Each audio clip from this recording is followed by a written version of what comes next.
Welcome back to the session analyzing last part 4. So let's continue from where we left on the previous one. So we just finished those two heads up on the bottom. Last stretch of the session starts here. So bottom left, top left, I mean. We get 2 limpers, there is 350 on the bot and we have 1600 or 1700, so pretty nice risk reward to ship it and hope to get it down. And if that happens, it's not such a bad thing, I suppose.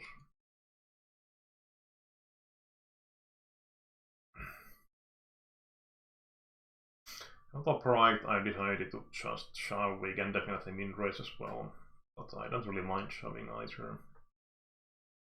King Queen of Call, I think it's kind of reasonable, but on the loose side overall. I mean, like in the MTT it would be very standard, but essentially with the ICM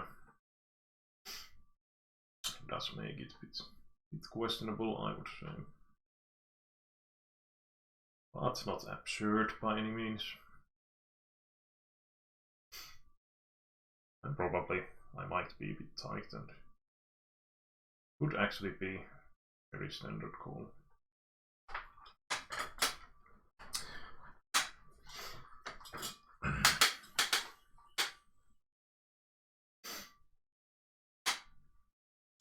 So top right, my plan was to raise fold against the small blind. Top left, easy eye to shove.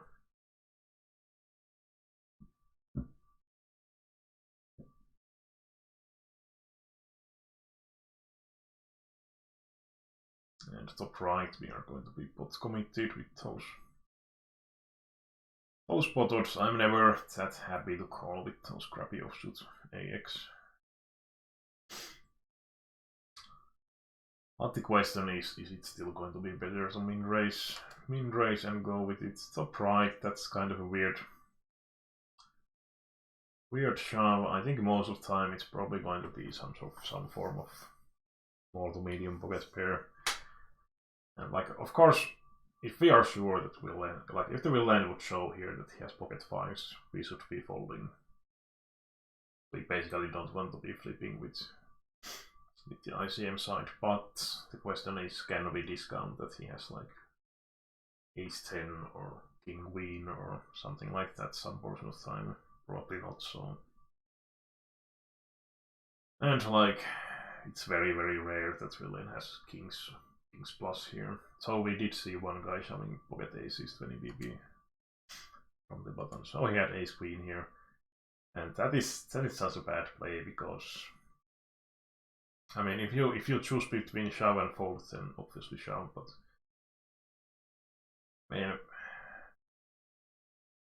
like I would, at least personally, I would be folding any weaker ace. I might be folding ace queen as well, to be honest. So when he gets called by me, it's going to be ace king or pocket pair, like pocket 8s or pocket 9s plus or something like that. You don't really want to force practically everything weaker to fold, but that's unfortunate for out. Straight on the port. Bottom left going for 3 bets. Pretty standard, we can also call that obviously, but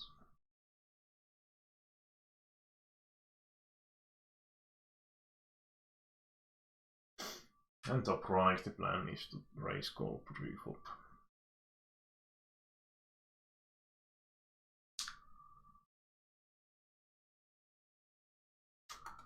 And on the both of the upper tables, we are likely going to barrel. Top left, bit on the probably like 700 or 800. And top right, we can go smaller. It's really dry flop, so like 400, 500 it would be. I think 500 would be kind of nice. Well, even 400 because of our own stack depth.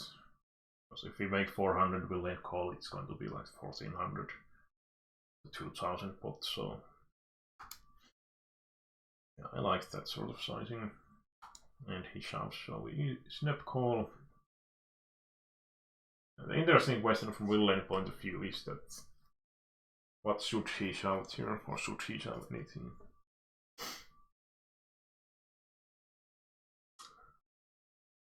Because basically when I barrel here, I'm saying that I have like at least mediocre ace. I have value hand.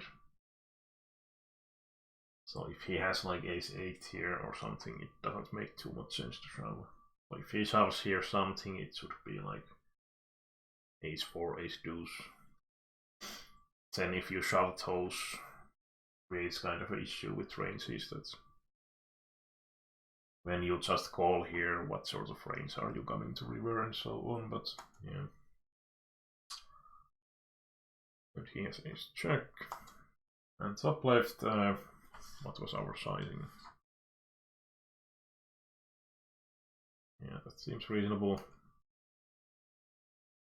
Come to the river, so we can definitely shove here. Try to get some hero calls from 10x, but I think it's it's on the questionable side, possibly. I mean, I don't mind that, but I think also check calling is kind of nice that we can give the villain possibility to be bluffing. Problem in check calling is that if he has like king 10, queen 10, he's probably checking back, and if he has any better hands than ace 10, he's going to shove those. So it's really about how often he does bluff out with those busted flush draws, basically. So I think overall it might be best to just shove as well, but time we went, I think, with the check. I actually remember this one. Yeah, we just called, so we actually saved some money in this hand. He had jack 10, if I remember right. So pretty unfortunate river. We saved 800 by not shoving.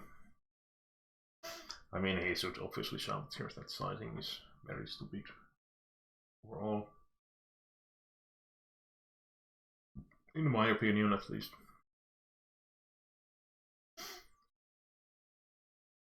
Yeah, kind of annoying outcome here.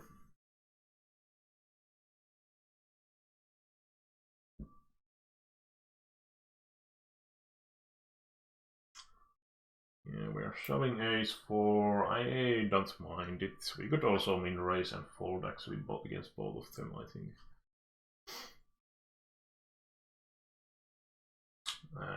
I think EV for both of those options are kind of similar overall. Top left, three-way.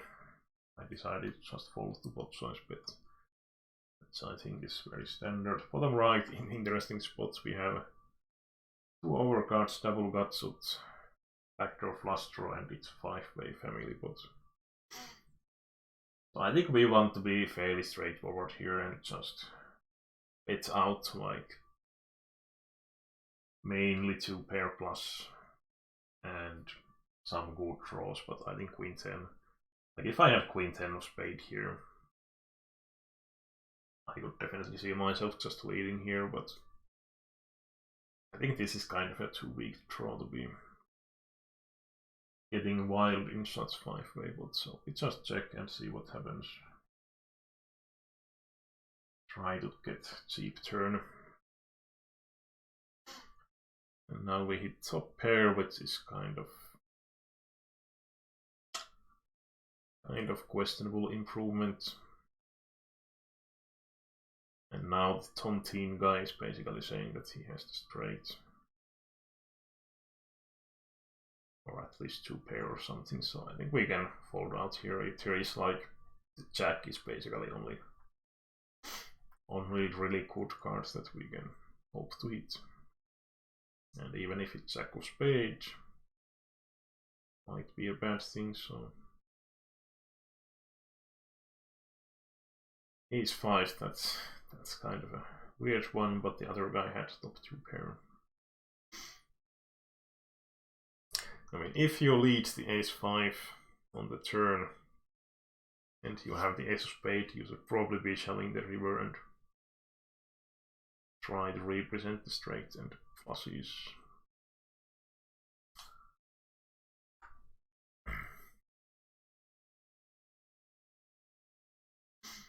And bottom left, just check into showdown, could win sometimes. Right, standard shove.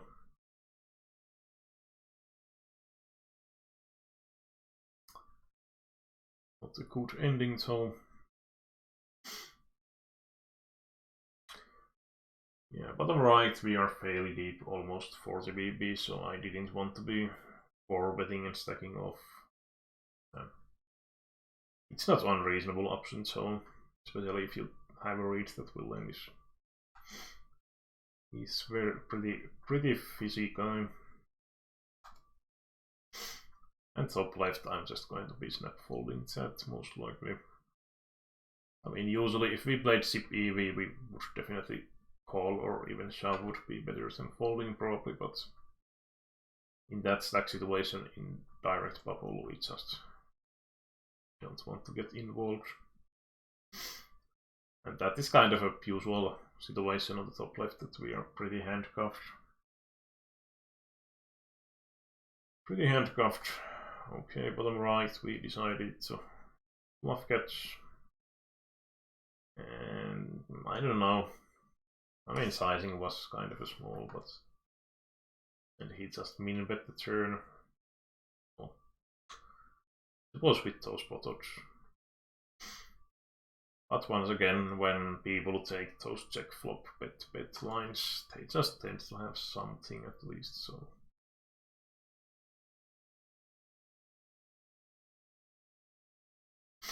Top left, kind of an interesting situation actually.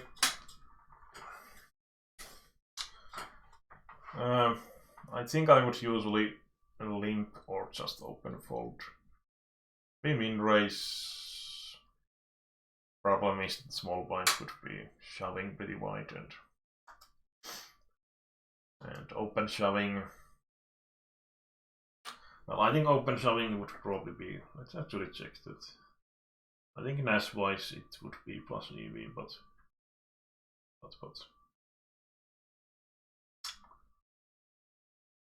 the FGS ranges would also assume that small blind is going to be very tight against my shove because of my very tight range. But the problem is that what is going to be the reality. Reality in the long run. We have just a shove fold approach.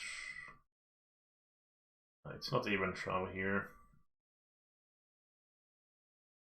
It would be minus 0.1, even if the small blind is going to be this tight, and I think more often than not they have small blind is going to call a bit wider with the AX. At least. So yeah, I like not shoving. The limping is kind of an interesting option because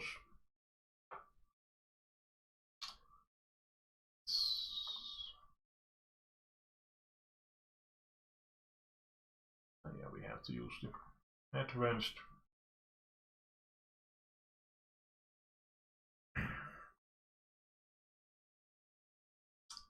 Hello, limping.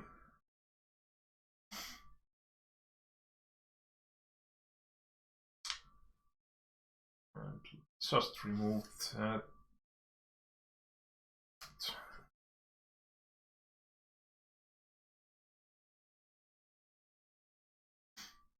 Did we have some form of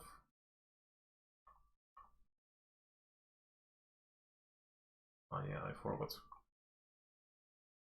to put the stacks in or something. I checked from table or yeah, I sunsetted it, so it went back into the old data, I suppose. Well, this guy has like 560 or something.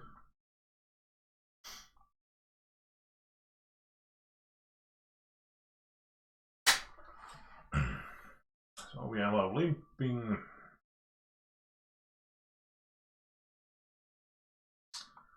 Well, yeah, as default it wouldn't use any limping range, but if we are going to have limp something, small blind would shove.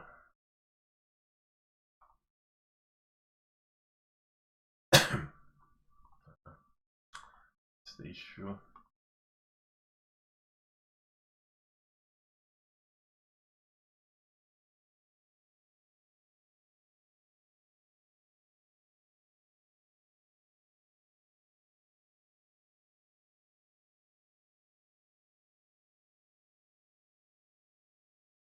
Yeah, it would be doing like kind of, well, it's kind of hard to do it, but main thing I was trying to show here is that the thing with the limping, what I try to do here is that even if the small blind shoves and the big blind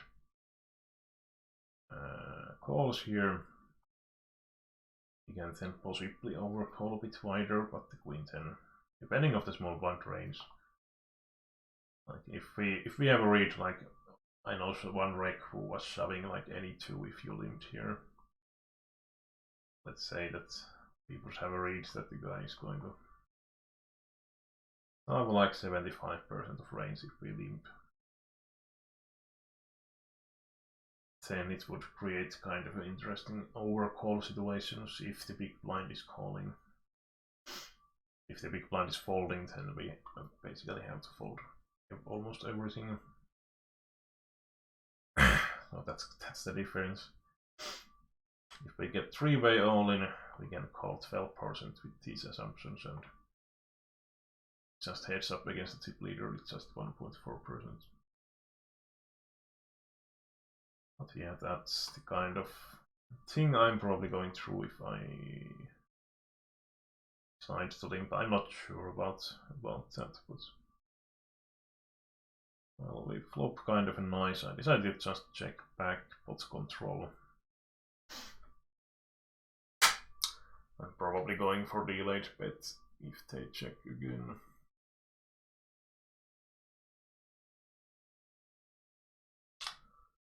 And I don't think we want to go huge here.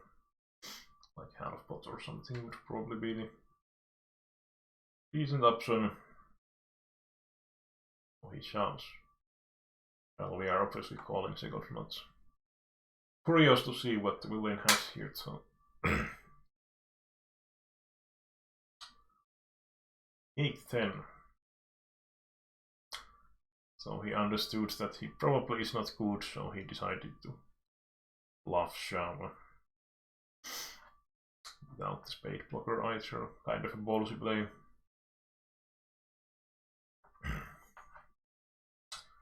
But yeah, I mean, the problem though in this is that I'm not sure, like, yeah, if I have a plain AX1 pair hand, I probably just check the river with the fast completing and so on. I don't want to go for thin value, but in that sort of bubble situation. And if I have two pair or better with those pot odds, not sure if I'm going to find the fold pretty much ever.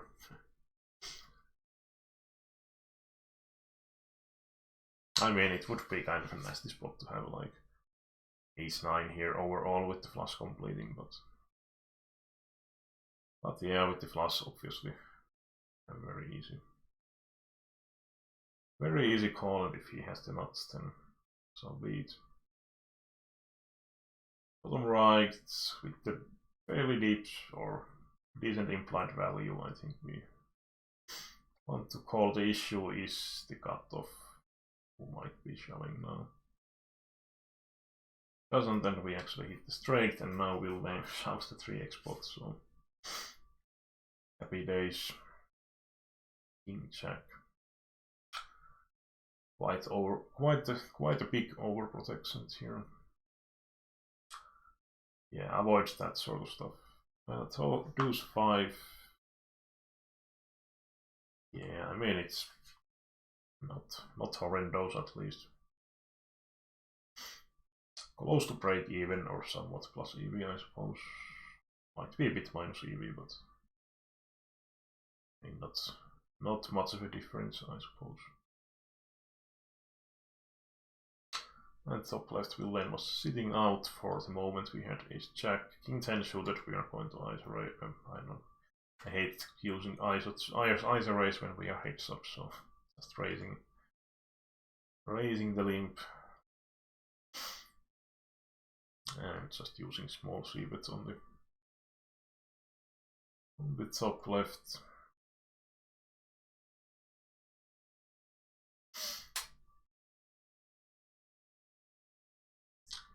I think these might be the last games.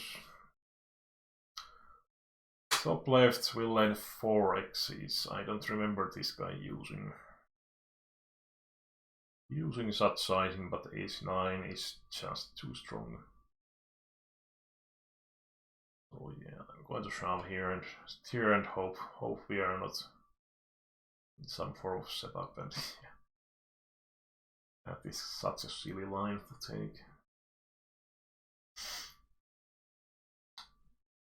I mean, the thing you want to happen with the Jack 10 suited is to get action from wide range, so that you can play in position with very playable hand. But when you 4x pre-flop, it's going to create pretty much the opposite situation. So I can't call much because of the big price villain is putting for the call, and he's actually forcing kind of a hands like 9-8, 10-8 type of hands to fold basically, at least if they are not suited. So, and when I shove, I basically always have pure value. I can't really shove that much overall with some very questionable hands. So pretty silly lines here. I suppose the idea is probably like I want to price myself to have a calling bot if the will lane shove, but that is just stupid way of thinking. Bottom left, interesting flop. We raise, we lane call. If we see bet here, we lane raise. I don't think we can fold, but we are not going to be happy about it. That said, I think as default, I would still prefer betting, especially without the ace of clubs. So. But we decide to check, and yeah, this is kind of a sizing that we could maybe just check raise now, because it doesn't really look like really strong hand, but I suppose same logic kind of applies, that if we raise now and will then actually goes for the 3, but we are kind of a weird spot at that point. And also one of the issues like check raising is that there are quite many turns that we don't like to see, so loading the pot can be kind of questionable here on the turn. I think calling is just standard with the straight possibility in freezing, and now the flush draw gets here as well as some 2 pairs, so now our hand is pretty weak, and I probably just fold pretty much always, unless we'll then have a read that will then is really bluff happy guy.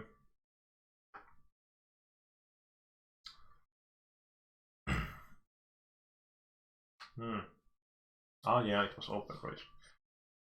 Classical misread situation. Once again I thought that it's 80 big blind and I'm going to open raise. Open raise over 3 BB.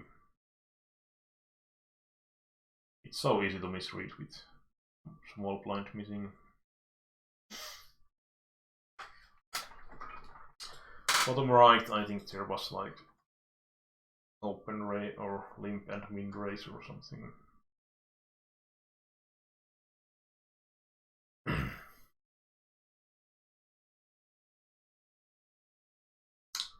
So bottom right. Usually I will be just limping here, because if you raise to, let's say, 200 and will end shove, well, it's kind of a questionable situation. Do we call or fold? I mean, we can open shove, but it's kind of a shame to force basically everything weaker to fold, even if it's somewhat plus EV, so just calling. The only downside of calling is that if we end shove, it's kind of a same situation, and well, that's a bad flop.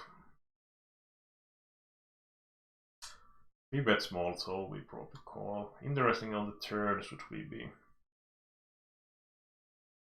be bluffing? I mean, king high has some sort of value still, and it's kind of nasty if we bet and gets raised, so check call, fine, and then we just fold. Top right, check, flop and turn, so we probably value bet small on the 50 or 75. Probably just min bets. Yeah. Will lane snaps with jack high. It's kind of interesting he doesn't use that as semi-bluff. So I would probably be triple barreling into will lane shoes here. It's kind of a decent holding. Go for that. Probably that's something I was kind of trying to point out with the 3-player.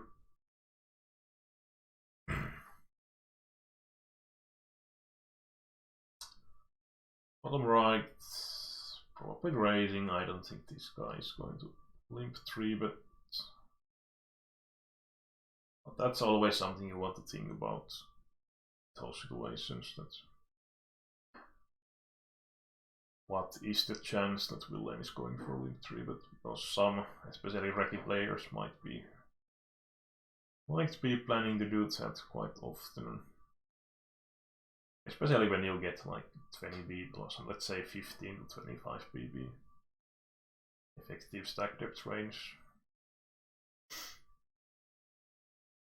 Like 30 BB, it's usually going to be somewhat unlikely, because the risk reward is pretty bad, at least to limp shove. Could be limp 3-betting small, of course. But bottom right, c-betting gutshot will then min raises, just folding. We have 3 cards that we might want to see. Sometimes we could be dead.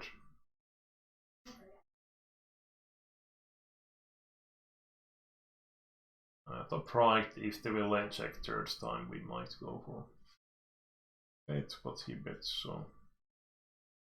And bottom right, we flop the straight. I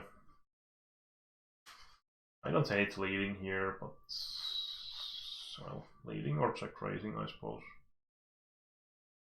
With that stack depth.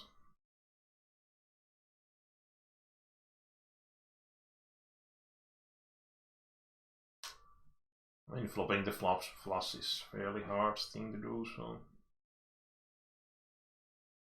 Bottom left, yeah, we are limp calling. Fairly decent hand. Not a good flop, so. Top right. Time for. Yeah, I would say that this should be very low frequency thing to do in small blind. I wouldn't necessarily recommend to go for that small of a suited connector. 3-bet, but yeah, I mean, you have read that villain is active and he's folding decent amount. I don't hate it, but not something you should be doing a lot. So bottom right, villain min red check raises again. We have some backdoor equity. Let's see, we might be flopped here. And he checks pretty quickly, so we don't really have much to lose by betting here. If he raises, well, we had basically nothing in the first place, so or close to nothing. I mean, we could beat like some straight draws, but so we go for the bet and yeah, top right was weird. We open raise blind call and this guy ships 3.5 x the pot. I mean, you're not happy about this situation, but from my experience, 2 pair or better are really rare in these pots, and they can have some straight draws, some top pairs, even sometimes like 8x or 6x. So with a decently good King X, I don't see myself folding. Of course, there is the player behind us, which could be a reasonable option to make a tight fold, but main thing basically when this type of stuff happens is that it's not really a sensible strategy for big blind to be shoving here. Usually it's going to be some form of recreational player clicking buttons. Of course, if you have a read that villain is actually doing this with strong hands, then you have more of a reason to make a fold, but I think as default I'm just going to be shoving here. And I shove because if I call and small blind shove behind, I'm basically going to be pot committed anyway, so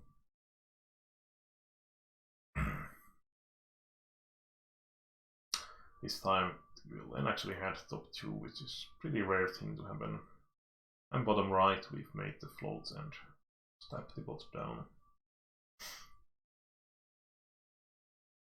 But yeah, on the bottom right, like if I had a high, I would be most likely just checking the turn and using the showdown value I likely have with the hand. And bottom right, kind of the same story than the king check suited. So now we are a bit more shallow, so the shoving option is, and the hand playability is basically a bit weaker, so it's a bit more reasonable to be shoving, but as default I tend to just limp here quite often. And yeah, that run out is pretty bad. 7x and deuce x. Getting here, I don't think there is any value in betting really.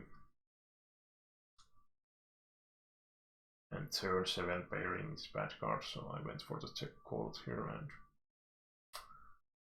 yeah, it's tricky spot. Against 200 I think we just have to call, but if he goes like pot size or over bet, then it's a lot tougher situation, but I think half pot we just have to call and see if we are ahead or not.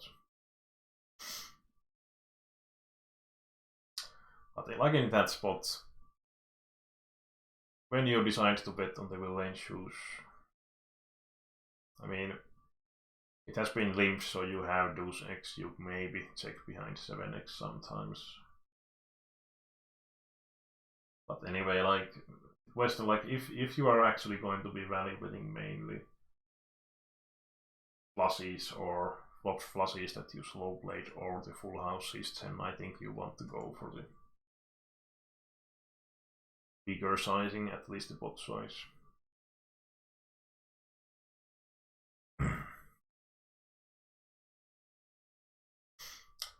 Okay, we decided to check the king jack, easy call on the flop.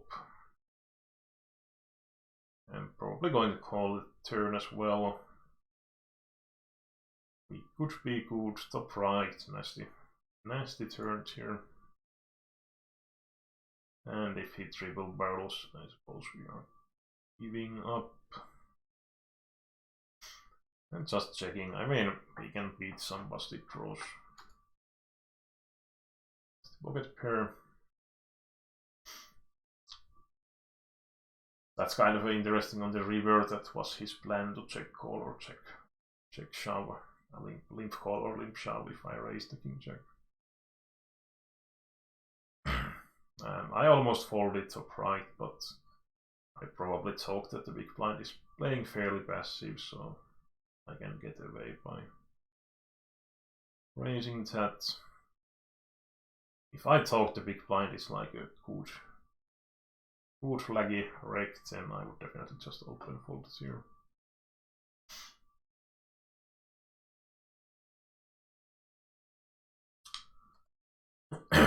And yeah, like 9 jack suited as default, I would often raise. Raise against the small blind limp, but again, because of the bubble situation and us being the second stack, I prefer to keep a bit of a small ball approach. And on this run out, I think we don't. And again, because of the bubble, we don't want to try to go for any sort of really thin value. Pretty unlucky turn that he actually hit 3 outroots here. Okay, we might be shoving here. Yeah, the complete is kind of problematic because we have this big blind behind, who has pretty nice shoving stack if I limp. And the thing is that he has seen the big button limping a lot, and then when I complete, I rarely have a hand to call if the big blind shoves. So that's definitely one of the good reasons to just shove myself and not create that possibility for the big blind.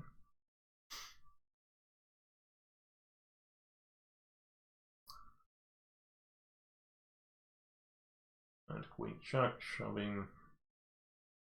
I would shove queen 10 as well, but that's pretty much the bottom of the queen offshoot category.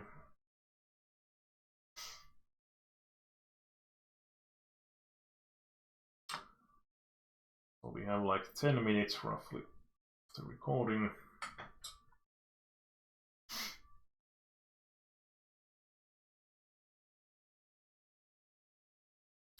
So yeah, often in the bubble it's kind of a balancing between taking some risks to keep the stack depth, but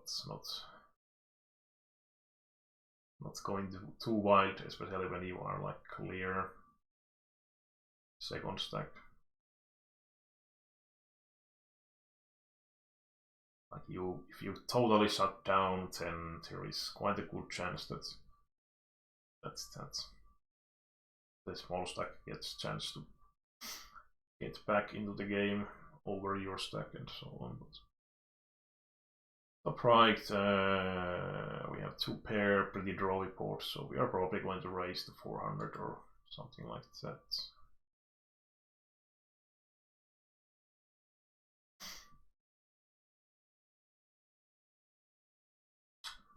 Checking again, and now we are probably going to start betting.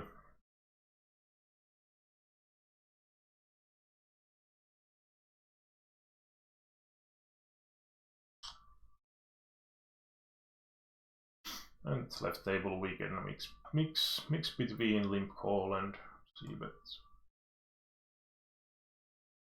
And then we are probably just checking the turn. I don't see too much merit in second barrel because, I mean, he has better, he's going to call, and we want to give him the chance to be betting if he has like some floats on the flop and so on. But he had the top pair, so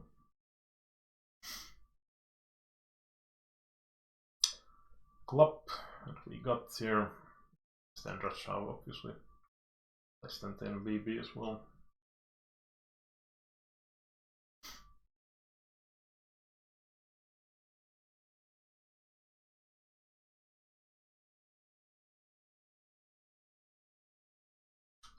And queen 10 we are going to raise. In general, if you haven't faced a shove here, you should be mainly calling, and just has so much equity even against tighter range.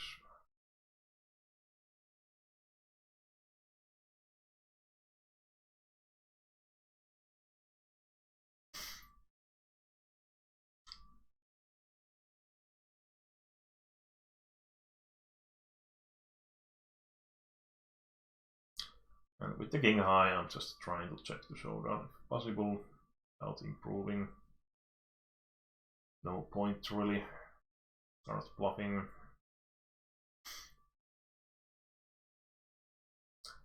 And yeah, when we are against passive, villain who has been passive and somewhat tight, and or at least 3-betting and so on. So, yeah, this was actually the last hand I remember this one. So, as default, I wouldn't be dunk betting or leading in the link pot on King 7 Deuce Rainbow, but my thinking process here was that the villain had been passive. He has been checking a lot of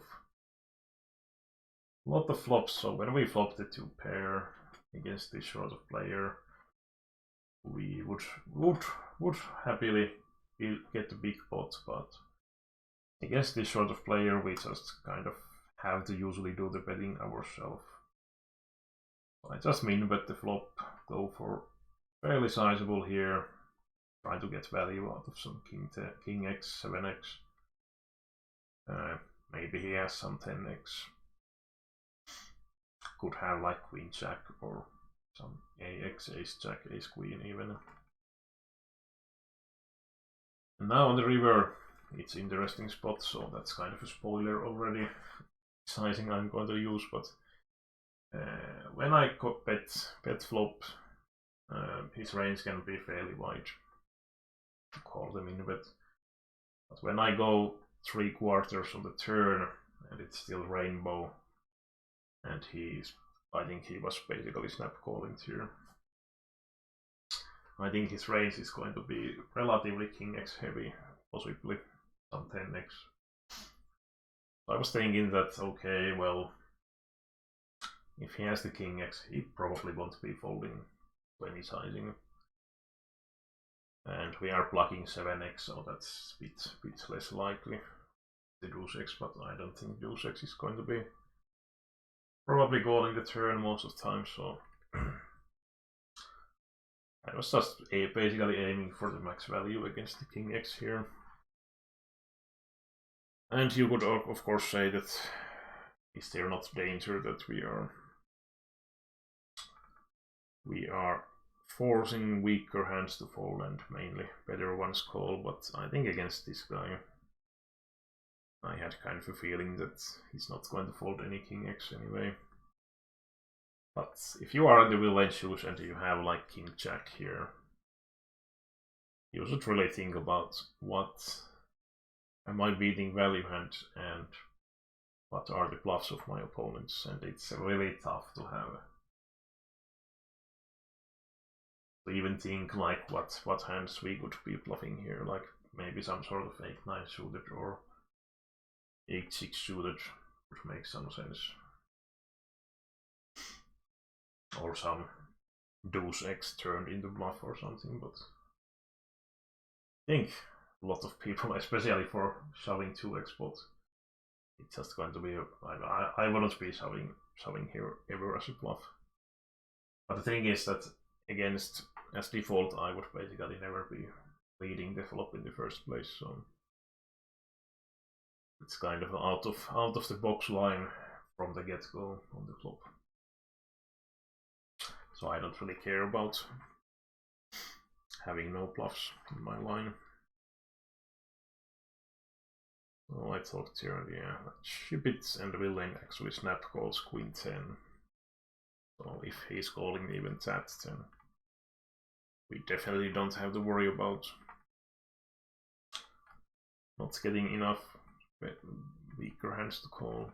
And also the thing here is that, let's say, like, one of the things you want to think about in these spots is that does it matter when the opponent has better hand? Like, let's say we bet, like, I think we want to go more than half pot in general here when we go bet, because we are basically saying that we have at least a king and most likely at least a decent king anyway, so I think we probably want to size it a bit above half pot at least. And if the villain, let's say that we bet 1200 and we lane shove, are we going to get away from the hand? that's kind of a tricky spot because we would have like 2700 to call for 10,000. So 27% of time we need to be good, and can we be sure that Wilhelm is not shoving like King Jack, or maybe he has sometimes like pocket aces that he slow played. And maybe sometimes some rare bluff, so I think it's kind of often a situation where it's going to be tough to get away anyway if we are beat. But yeah, we shout, Wilhelm has Queen 10 and almost win the game here.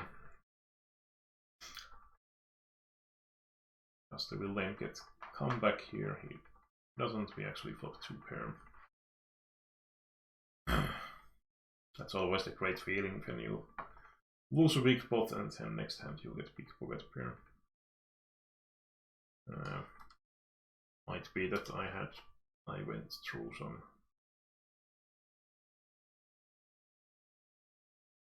well, I didn't check this one at least, so let's see. Input the data here. Kind of a nasty hand in Unibet and maybe some other sites that can't just use the copy paste. So in here, if the Wilhelm shove 47%, we would call Queen 8 as bottom. We would actually call all the King X, so King 9 off is definitely even against possibly somewhat more passive opponents. It's going to be very reasonable. Of course, when they go for non-all-in sizing, it can mean that their range is going to be stronger, but I don't personally, I don't like to go too far with assumption in those cases. Yeah, this one I believe was before I started the recording. It was in the MTT, and yeah, that's SIP EV format, so I don't think we are ever folding Jack 9 off turn. Like maybe something Jack 7 off or something would be the kind of a break-even hand.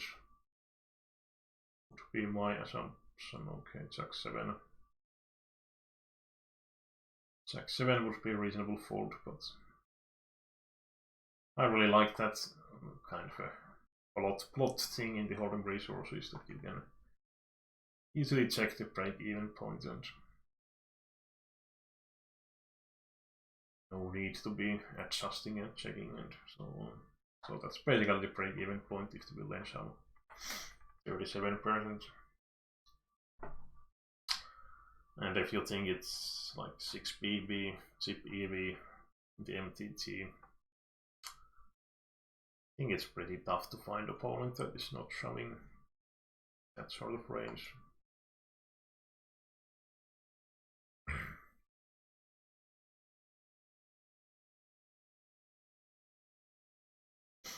Then I check the default range, what we should be calling. Wilhelm shoves 54%, and you can see that it's pretty wide. 10-5, 10-4 suited. Probably I would be folding some of those hands personally.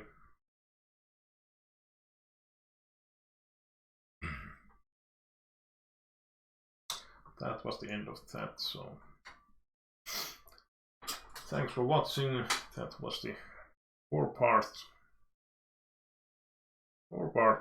series, I would say, I suppose. One of the 2-hour sessions. But anyway, thanks for watching, and if you have any feedback, comments, opinions, please give those. Bye for now.